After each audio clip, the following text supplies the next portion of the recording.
नमस्कार, स्वागत है आप सभी के पसंदीदा चैनल पवन सूद इंटरटेनमेंट में। तो दोस्तों, आज के इस वीडियो में हम बताने वाले हैं पावर स्टार पवन सिंह के बायोग्राफी यानी कि जीवनी के बारे में। जी हाँ दोस्तों, हम बताने वाले हैं पवन सिंह के साइकिल से फॉर्च्यूनर पर चढ़ने तक का सफर। तो वीडियो शुरू करने से पहले अगर मेरे चैनल पर नए हैं तो चैनल को सब्सक्राइब कर लीजिए और बेल आइकन को दबा दीजिए ताकि वीडियो का अपडेट सबसे पहले आपको मिले। तो दोस्तों, पावर स्टार पवन सिंह की बात करें तो जिस तरह से दक्षिण भारत में रजनीकांत के फिल्मों का इंतजार दर्शकों में रहता है, उसी तरह से पावर स्टार पवन सिंह का भोजपुरिया दर्शक का रहता है। आपको बताते चले कि एक्टर और सिंगर पवन सिंह भोजपुरी के जाने माने एक्टर हैं जो लाखों भोजपुरिया दर्शक के दिलों पर राज करते हैं। पवन सिंह के गाने और फिल्म दोनों के ही भोजपुरिया दर्शक काफी ज्यादा दीवाने हैं। पावर स्टार पवन सिंह की फिल्मों की बात करें तो शायद ही कोई ऐसी फिल्म होगी जो पर्दे पर हिट नहीं रही होगी, वरना उनके चाहने वाले इतने हैं कि पावर स्टार पवन सिंह का लगभग सारी फिल्में सुपर डुपर हिट साबित होती हैं। पवन सिंह का जन्म बिहार के भोजपुर जिला के जोकोहरी गांव में हुआ था, लेकिन अब पवन सिंह मुंबई में रहते हैं। पवन सिंह ने अपनी गायकी की शुरुआत बचपन से ही कर दी थी। जी हाँ दोस्तों, पवन सिंह को बचपन से ही गाने और म्यूजिक का काफ़ी ज़्यादा रुचि रहा था और अपने चाचा अजीत सिंह के साथ दूर दूर गांव में साइकिल से जाकर प्रोग्राम दिया करते थे। तब साल 1997 में पवन सिंह का पहला एल्बम सॉन्ग आया जिसका नाम था ओढ़निया वाली। यह पवन सिंह का पहला एल्बम सॉन्ग था जिसको दर्शकों ने काफ़ी ज़्यादा पसंद भी किया था। और पवन सिंह का पहला super duper hit album song था इहे मियाज गबड़ावेली। और फिर साल 2007 में आया अब तक का भोजपुरी का सबसे सुपर डुपर हिट गाना लॉलीपॉप लागेली।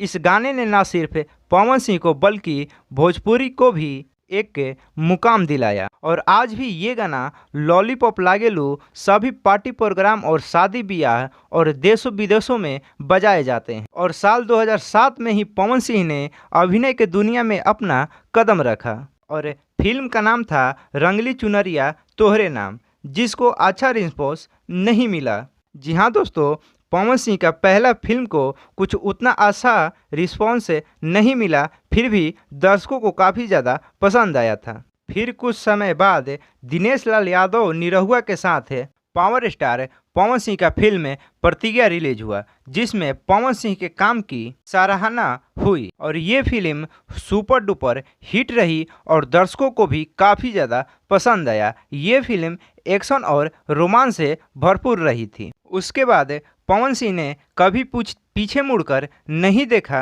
और हिट पे हिट फिल्में देकर भोजपुरी फिल्म जगत में अपना अलग नाम बना लिया और अब तक पवन सिंह ने ऐसी दर्जनों हिट पे हिट फिल्में दे चुके हैं। पावर स्टार पवन सिंह के फिल्मों की बात करें तो अब तक इनके बहुत सारे फिल्में सुपर डुपर हिट और जुबली साबित हुई। पवन सिंह का शायद ही कोई ऐसा फिल्म होगा जो फ्लॉप साबित हुआ होगा, नहीं तो इनके दर्शक इतने काफ़ी ज़्यादा हैं कि इनके सारी फिल्में सुपर डुपर हिट होती हैं। पवन सिंह के परिवार की बात करें तो पवन सिंह 2 भाई और 1 बहन है। पवन सिंह का पत्नी का नाम ज्योति सिंह है और ज्योति सिंह पवन सिंह की दूसरी पत्नी है। पावर स्टार पवन सिंह के गाने की बात करें तो इनके गाना भोजपुरिया दर्शक को काफ़ी ज़्यादा पसंद आता है और इनका गाना जब भी आता है तो मार्केट में भौचाल मचा देता है। पावर स्टार पवन सिंह का गाना 300 मिलियन तक क्रॉस कर चुके हैं। अब पवन सिंह की फीस की बात करें तो पावर स्टार पवन सिंह एक एल्बम सॉन्ग गाने के लिए लगभग 3 से 5 लाख रुपया तक चार्ज करते हैं। वही एक फिल्म करने के लिए लगभग पावर स्टार पवन सिंह 40 से 50 लाख तक रुपया फीस चार्ज करते हैं और एक स्टेज शो करने के लिए लगभग 12 से 15 लाख तक पावर स्टार पवन सिंह लेते हैं। तो दोस्तों, ये थी पावर स्टार पवन सिंह की बायोग्राफी यानी कि जीवनी और उनका साइकिल से लेकर फॉर्च्यूनर तक चढ़ने का अब तक का पूरा सफ़र। ये कहानी थी पवन सिंह को पावर स्टार पवन सिंह बनने तक का पूरा सफ़र। तो आप सभी को पवन सिंह की बायोग्राफी कैसा लगा कमेंट करके ज़रूर बताइएगा। अगर आप भी किसी सुपर स्टार का बायोग्राफी वीडियो बनवाना चाहते हैं तो कमेंट में नाम ज़रूर बताइएगा। और दोस्तों, पावर स्टार पवन सिंह के फैन है तो वीडियो को लाइक करिए, चैनल पर नए हैं तो चैनल को जरूर सब्सक्राइब करिए और वीडियो को अपने दोस्तों के साथ जरूर शेयर करिए। धन्यवाद।